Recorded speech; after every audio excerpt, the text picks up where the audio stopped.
Stories are important here and cars aren't.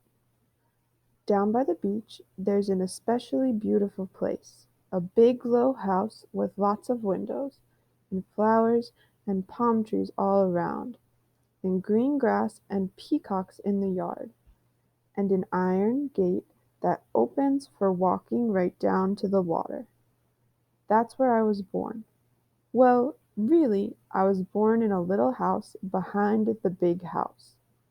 My dad was the caretaker for the big house, and he and my mother had the little house in back to live in for free.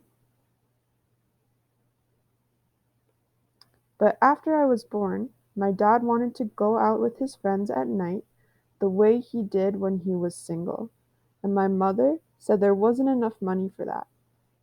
So they fought, and one day my dad just left. I heard he took the bus to the capital, which is not that far away, but he never came back to see me or my mom.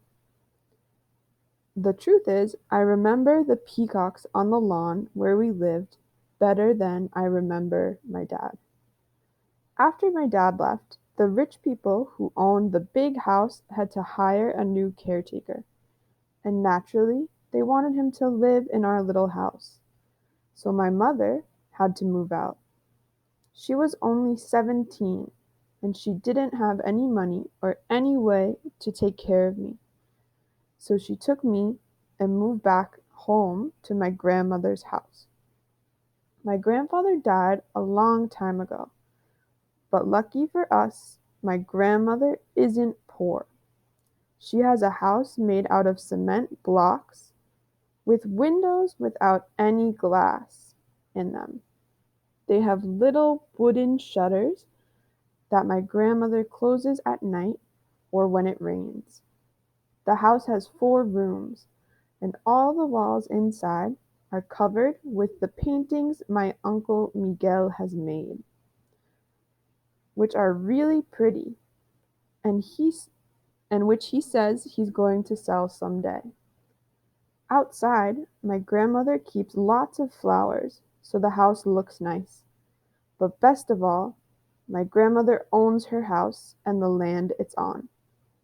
She keeps the papers that prove it in an iron box under her bed, and she's sure of what they say because somebody she trusts read them to her, and nobody, praise God, can take my grandmother's house and land away from her. My grandmother's house is big, but it's pretty crowded because my 3 unmarried uncles and sometimes some of my 5 married aunts and their kids live with us too. Sometimes even my grandmother's cousins' kids have lived with us for a while. In fact, if nobody in the family loses a job or gets sick or can't get along with a husband or has some sort of trouble, they come to live with my grandmother. She takes care of everybody until they can take care of themselves again. Sometimes, though, you can tell she wishes that they would get around to taking care of themselves sooner than they do.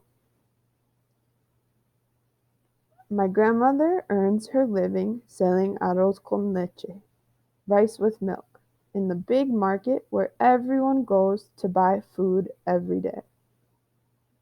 Arroz con leche is like rice pudding, except you don't eat it with a spoon. You drink it hot in a glass. It's sweet and it has lots of cinnamon in it, and my grandmother makes it better than anybody in town. She gets up at 5 in the morning every day to start making it. Here's a picture of Juan's grandmother.